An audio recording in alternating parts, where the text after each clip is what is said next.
Welcome. As you can see, I'm on the floor today. That means we have a marvelous exercise from here. It's called the tabletop, and I'm going to take you through a bit of progressions. So we're going to be here seated with our feet shoulder width apart, not too wide, heels down, that's going to be our base. I'm going to put my hands right behind my hips and keep my shoulders over my wrists as I raise my hips. And we're going to form our own tabletop. Some people may try to put their hands backward like this for comfortability. That is all right.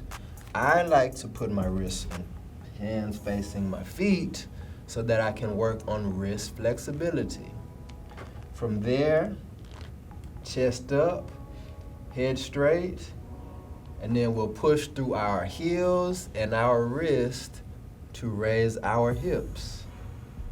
So we do that.